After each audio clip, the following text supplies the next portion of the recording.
छोटा भाई रोता था। उसके रोने का तात्पर्य था कि मेरी मौत मुझे बुला रही है। यद्यपि वह शब्दों से न कहता था, वास्तव में मौत सजीव और नग्न रूप में कुएं में बैठी थी। पर उस नग्न मौत से मुठभेड़ के लिए मुझे भी नग्न होना पड़ा। छोटा भाई भी नंगा हुआ। एक धोती मेरी, एक छोटे भाई की, एक चने वाली, 2 कानों में बंधी हुई धोतियाँ, 5-5 धोतियाँ और कुछ रस्सी मिलाकर कुएं की गहराई के लिए काफ़ी हुई। हम लोगों ने धोतियाँ एक दूसरे से बांधी और खूब खींच कर आजमा लिया कि गांठें कड़ी से है या नहीं।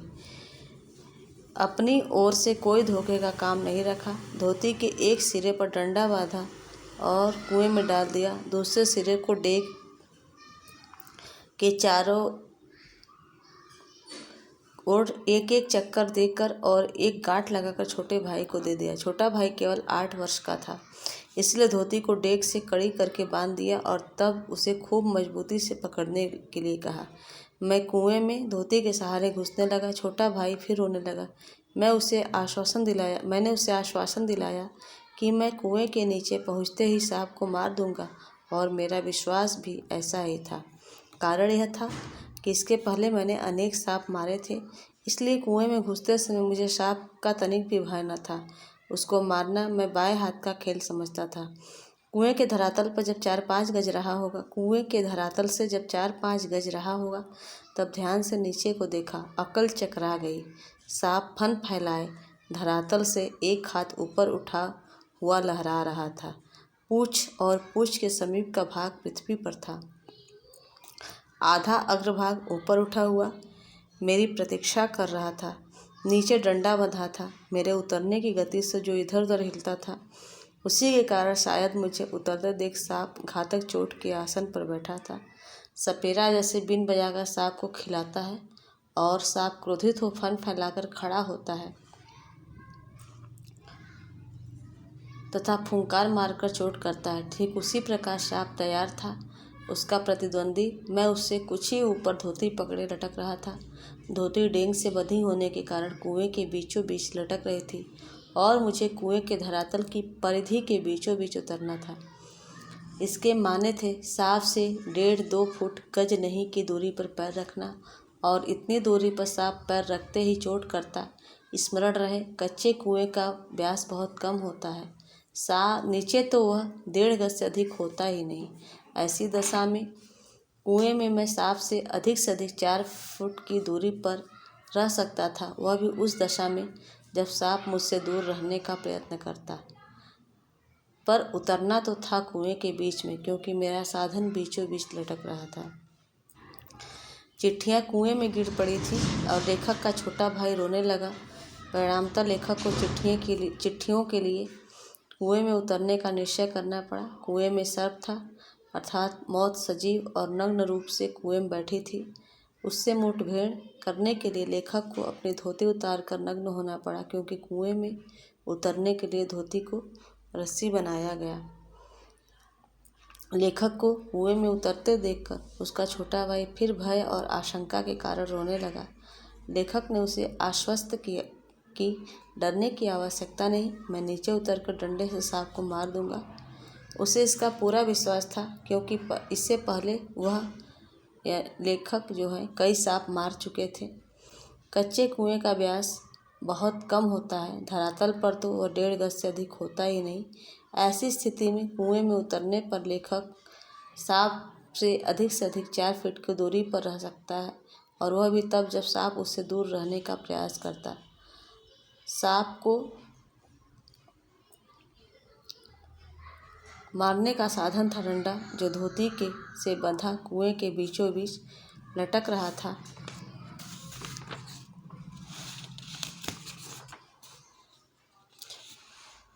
ऊपर से लटक रहा था तो सांप मारा नहीं जा सकता था। उतरना तो था ही, थकावट से ऊपर चढ़ भी नहीं सकता था। अब तक अपने प्रतिद्वंदी को पीठ दिखाने का निश्चय नहीं किया था। यदि ऐसा करता भी तो कुएं के धरातल पर उतरे बिना क्या मैं ऊपर बढ़ सकता था। धीरे धीरे उतरने लगा। एक इंच ज्यों-ज्यों मैं नीचे उतरता जाता था, त्यों मेरी एकाग्रचित्तता बढ़ती जाती थी।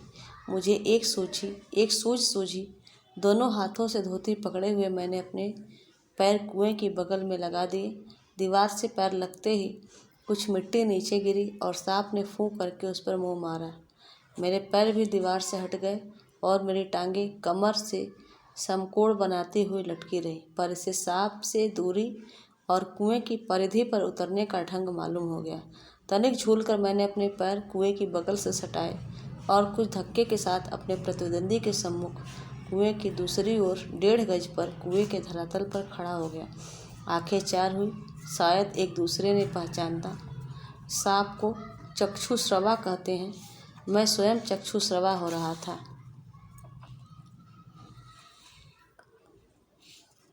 चक्षुश्रवा मतलब आँखों से सुनने वाला।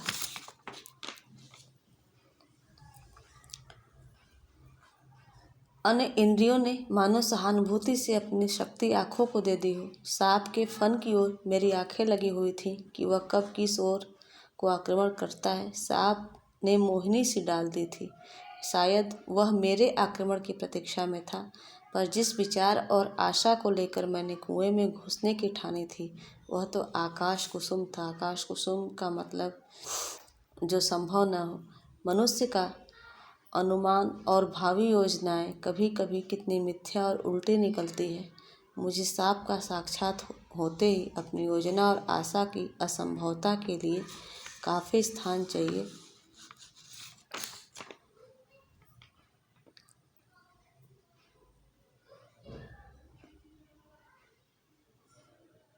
जिससे वे घुमाए जा सके। सांप को डंडे से दबाया जा सकता था, पर ऐसा करने पर मानो तोप के मुहरे पे खड़ा होना था। यदि फन या उसके समीप का भाग न दबा तो फिर वह पलट कर जरूर काटता, और फन के पास दबाने की कोई संभावना भी तो होती तो फिर उसके पास पड़ी हुई 2 चिट्ठियों को कैसे उठाता। 2 चिट्ठियाँ उसके पास उससे सटी हुई पड़ी थी। एक मेरी ओर थी। मैं तो चिट्ठियाँ लेने ही उतरा था। हम दोनों अपने पैरों पर डटे थे। उस आसन में खड़े खड़े मुझे 4-5 मिनट हो गए। दोनों ओर मोर्चे पड़े हुए थे, पर मेरा मोर्चा कमज़ोर था। कहीं सांप मुझ पर झपट पड़ता तो मैं यदि बहुत करता तो उसे पकड़कर कुचलकर मार देता, पर वह तो अचूक तरल विष मेरे शरीर में पहुंचा ही देता और साथ साथ मुझे भी ले जाता। अब तक सांप ने वार न किया, इसलिए मैंने भी उसे डंडे से दबाने का ख्याल छोड़ दिया। ऐसा करना उचित भी न था। अब प्रश्न था कि चिट्ठियाँ कैसे उठाई जाए। बस एक सूरत थी, डंडे से सांप की ओर चिट्ठियों को सरकाया जाए। यदि सांप टूट पड़ा तो कोई चारा न था। कुर्ता था और कोई कपड़ा न था जिसे सांप के मुंह की ओर करके उसके फन को पकड़ लूँ। मारना या बिल्कुल छेड़खानी न करना, ये 2 मार्ग थे। सो पहला मेरी शक्ति के बाहर था। बाध्य होकर दूसरे मार्ग का अवलंबन करना पड़ा। डंडे को लेकर ज्यों ही मैंने सांप की दाईं ओर पड़ी हुई चिट्ठी की ओर उसे बढ़ाया कि सांप का फन पीछे की ओर हुआ। धीरे धीरे डंडा चिट्ठी की ओर बढ़ा और ज्यों ही चिट्ठी के पास पहुंचा कि फुंकार के साथ काली बिजली तड़पी और डंडे पर गिरी। हृदय में कंप हुआ और हाथों ने आज्ञा न मानी और डंडा छूट पड़ा।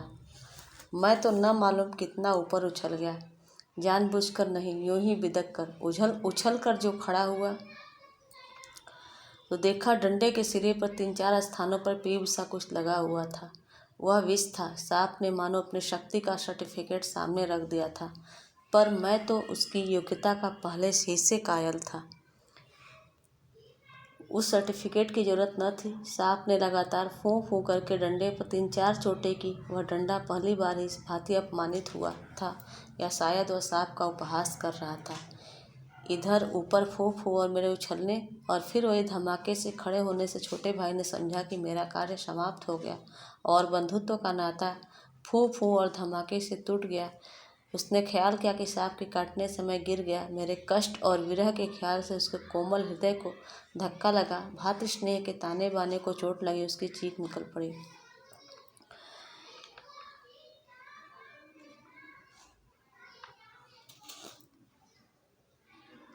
छोटे भाई की आशंका बेजा न थी, पर उस फूं और धमाके से मेरा साहस कुछ बढ़ गया। दोबारा फिर उसी प्रकार लिफाफे को उठाने की चेष्टा की। अब की बार सांप ने बार भी किया और डंडे से चिपट भी गया। डंडा हाथ से छूटा तो नहीं, पर झिझक, सहम अथवा आतंक से अपनी ओर खिंच गया और गुंजल्क मारता हुआ सांप का पिछला भाग मेरे हाथों से छू गया। उफ, कितना ठंडा था! डंडे को मैंने एक ओर पटक दिया। यदि कहीं उसका दूसरा बार पहले होता तो उछलकर मैं सांप पर गिरता और न बचता, लेकिन जब जीवन होता है तब हजारों ढंग बचने के निकल आते हैं। वह दैवी कृपा थी। डंडे के मेरी ओर खींच आने से मेरे और सांप के आसन बदल गए। मैंने तुरंत ही लिफाफे और पोस्टकार्ड चुन लिए, चिट्ठियों को धोती के छोर से बांध दिया। छोटे भाई ने उन्हें ऊपर खींच लिया। डंडे को सांप के पास से उठाने में भी बड़ी कठिनाई पड़ी। सांप उससे खुलकर उस पर धरना देकर बैठा था।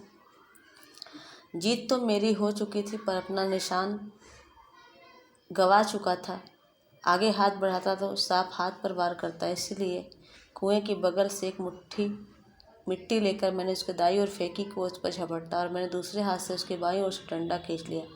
बात की बात में उसने दूसरी ओर भी वार किया। यदि बीच में डंडा न होता तो पैर में उसके दांत गड़ गए होते। अब ऊपर चढ़ना कोई कठिन काम न था। केवल हाथों के सहारे, पैरों को बिना लगाए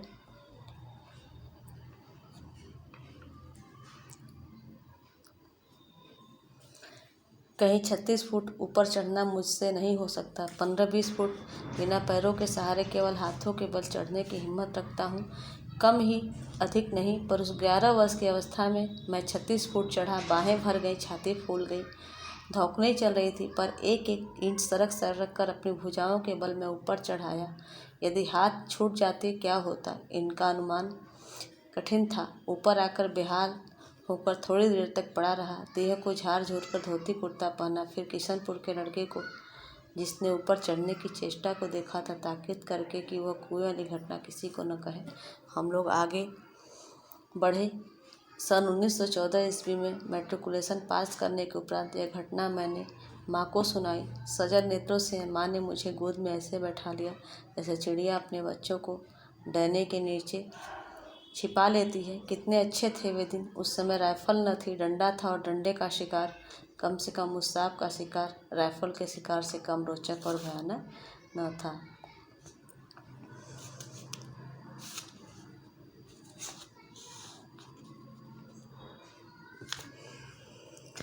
इस घटना को बीते काफ़ी समय हो गया था। लेखक ने जब अपनी 10वीं की परीक्षा पास की तब उसने इस घटना को अपनी माँ से बताया और उनकी माँ ने उन्हें अपने सजल नेत्रों से